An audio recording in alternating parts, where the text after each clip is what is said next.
What happens when aggression meets discipline? A lesson these bikers won't forget.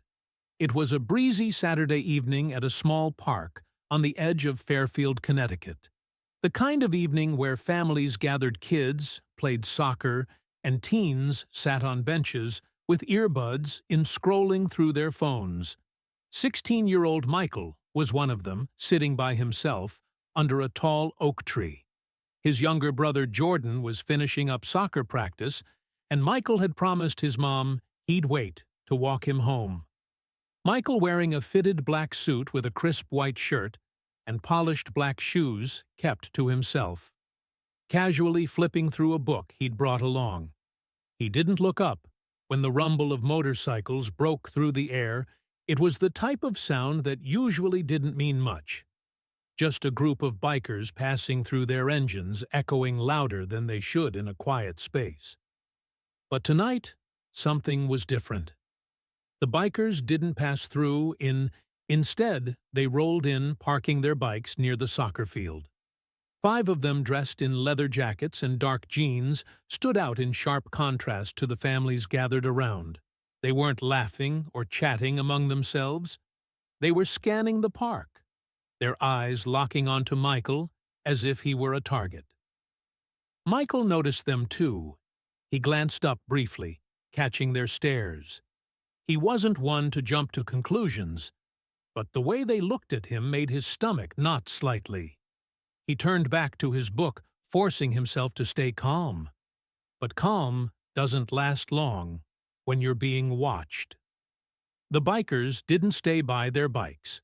One of them, a burly man with a shaved head, nudged his friend and started walking toward Michael. And that's when things began to shift.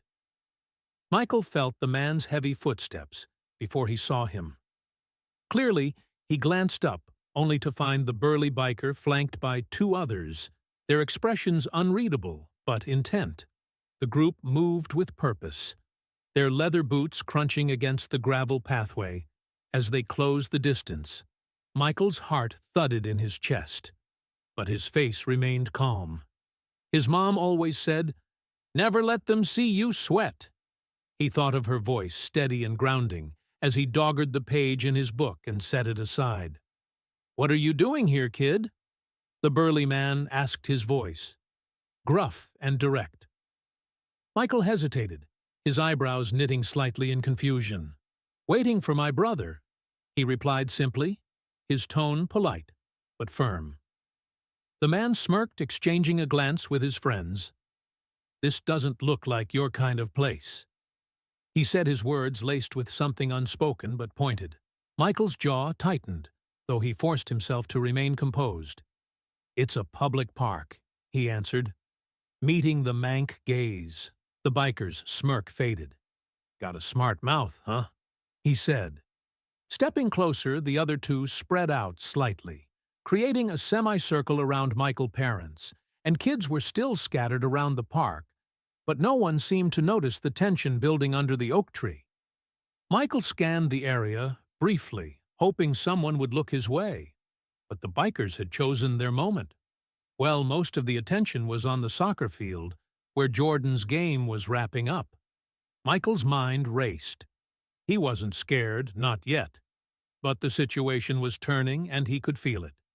Years of karate training had taught him to observe, anticipate, and react. But he also knew discipline fighting wasn't the first option. It was the last. "Look," Michael said, keeping his tone measured, "I don't want any trouble. I'm just here for my brother."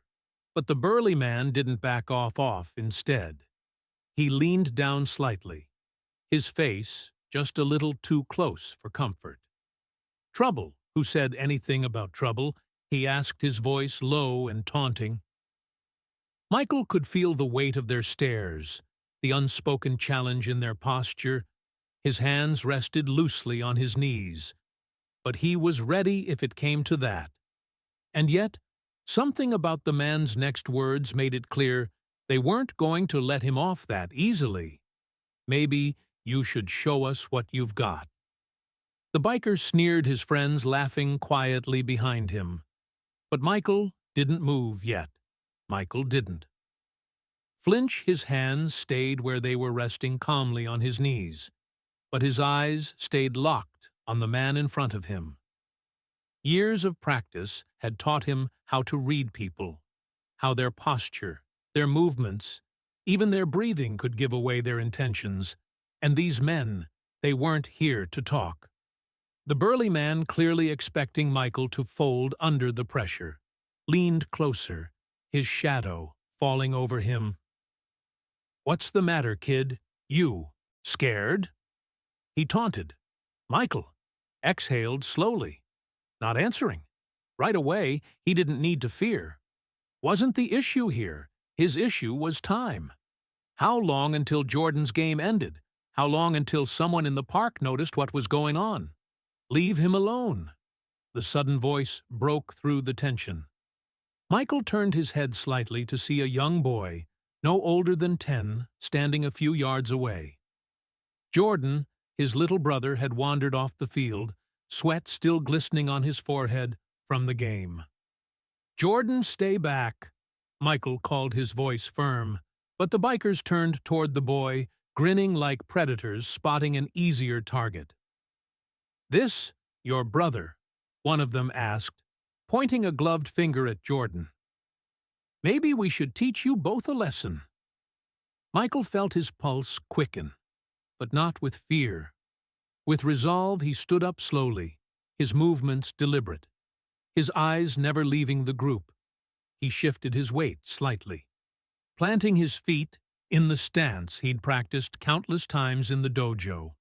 "Don't touch him," Michael said, his voice calm but edged with steel, the beer early. Man laughed, shaking his head. "Look at this guy. Thinks he's tough." The others joined in, their laughter echoing across the park, but Michael didn't waver. His expression didn't change, and his stance didn't shift. His silence unnerved them more than he realized. "You're not going to do anything," one of the bikers said, stepping closer, and that's when Michael finally spoke, his voice low and deliberate. "You don't want to do this." The laughter stopped. The bikers glanced at each other, confused for a moment by the confidence in his tone. But the moment didn't last. The burly man took another step forward, raising a hand to shove Michael. What happened next was so fast, so unexpected, that even the bikers weren't ready for it. But Michael was the burly biker's hand shot forward, aiming to shove Michael's shoulder. But before it could connect, Michael shifted to the side, with practiced precision, his body moving like a spring released. The biker stumbled slightly, caught off guard. But Michael didn't stop there in one fluid motion. Michael stepped forward, his open palm striking the man's wrist and twisting it away. The biker grunted in pain, his hand dropping to his side as he stepped back, glaring at Michael with fury in his eyes. "What the man started, but before he could finish, Michael spoke. "I warned you," Michael said, his voice calm but firm. The two other bikers rushed forward clearly, not taking the warnings seriously. The first swung a wild punch, but Michael ducked easily. His movement, smooth and deliberate, he CED with a sharp kick to the man's knee, sending him crumpling to the ground with a cry of pain. The second man hesitated for a split second, just long enough for Michael to pivot on his heel and deliver a spinning kick to the side of his ribs. The force knocked the wind out of him, and he staggered backward, clutching his side. By now, the burly leader had recovered, his face red with anger. He lunged at Michael, swinging both fists like a brawler. But Michael didn't meet brute force. With brute force, he stayed light on his feet, dodging the punches with the kind of agility that came from years of training. A crowd began to gather at the edge of the park. Parents, kids, even so, players stopped what they were doing to watch. Someone had pulled out a phone, the lens capturing every second of what was unfolding. The leader charged again, this time trying to grab Michael by the lapel of his suit jacket, but Michael moved faster, twisting out of his grip and delivering a precise strike to the man's solar plexus. The biker stumbled backward, gasping for air, his tough exterior cracking in the face of Michael's calm control. "Enough, enough." Michael said, his voice loud enough to echo across the park. His stance remained strong, but his expression showed no malice, only resolve. "I don't want to hurt you." "Walk away for a moment." It seemed like the bikers might listen. The leader wheezed, holding his chest as he glared at Michael. The two others were still on the ground, one clutching his knee and the other his ribs. The tension in the air was thick, but Michael didn't flinch. "Let's go," the leader finally growled. Waving at his friends to follow, they limped back to their bikes, muttering curses under their breath as they started their engines. But just as they began to pull away, the leader turned back, pointing a finger at Michael. "This ain't over, kid," he spat before roaring off with his crew. Michael didn't respond. He stood there, his breathing steady as the sound of their engines faded into the distance around him. The crowd began to applaud, murmurs of admiration and disbelief. Rippling through the group, Jordan ran up to him, his eyes wide with both fear and awe. "Michael, are you okay?" he asked, his voice trembling. Michael knelt down, putting a hand on his brother's shoulder. "I'm fine," he said, offering a small smile. "Let him go home." But as they walked away, Michael couldn't shake the feeling that this wasn't the end of the story. Not yet. Michael and Jordan walked home in silence, their sneakers tapping softly against the sidewalk. Jordan kept sneaking glances at his older brother, his expression a mix of awe and worry. Finally, he couldn't hold it in any longer. Michael Jordan said, his voice barely above a whisper, "How did you do all that? I mean, they were huge, and there were 3 of them." Michael chuckled softly, shaking his head. "It's not about being bigger, Jordan," he explained. "It's about being prepared, staying calm, and knowing when to act." Jordan frowned. "But what if they come back?" "That guy said it wasn't over." Michael stopped walking, turning to face his little brother. "If they do, we'll handle it." "But listen to me, Jordan," he said, his tone serious. "What happened today wasn't about fighting. It was about standing up for myself and for you. But violence isn't the answer, unless it's the only option." Jordan nodded slowly, processing his brother's words. Michael placed a hand on his shoulder, giving it a reassuring squeeze. "Remember, it's not about proving how strong you are. It's about knowing your worth and refusing to let anyone take that away from you." When they got home, their mom was waiting on the porch, her arms crossed and a concerned look on her face. "You're late," she said, her voice tinged with worry. Michael hesitated, glancing at Jordan, who stayed quiet. Something happened at the park. Michael admitted, choosing his words carefully, he didn't want to worry her more than necessary, but he also believed in honesty. As he recounted the story, their M expression shifted from fear to pride. She listened intently, her lips pressed into a thin line, but her eyes glistened with emotion. "Michael," she said when he finished, "I'm proud of you for protecting your brother and yourself. But promise me one thing, don't ever take risks like that unless you have no other choice." "I promise," Michael replied, and he meant it that night. As Michael lay in bed, he replayed the events in his mind. He thought about the bikers' aggression, the crowd's reaction, and the lingering words of the leader.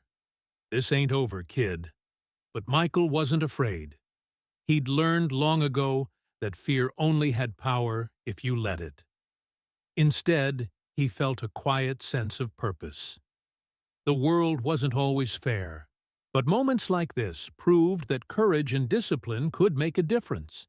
And somewhere deep down, he knew this experience wasn't just a test of his skills. It was a reminder that standing up against wrongs, no matter how daunting, was always worth it. Michael's story is a powerful example of resilience, preparation, and knowing when to take a stand. His calm confidence in the face of adversity teaches us that true strength isn't about size or intimidation. It's about knowing your worth and acting with integrity. If this story moved you, take a moment to reflect on how you can stand up for yourself or others in difficult situations. And remember, courage isn't about not being afraid. It's about doing the right thing. Even when fear is present, don't forget to like this video, share it with someone who needs a reminder of their inner strength, and subscribe to our channel for more inspiring stories like this, because sometimes the quietest voices have the strongest impact.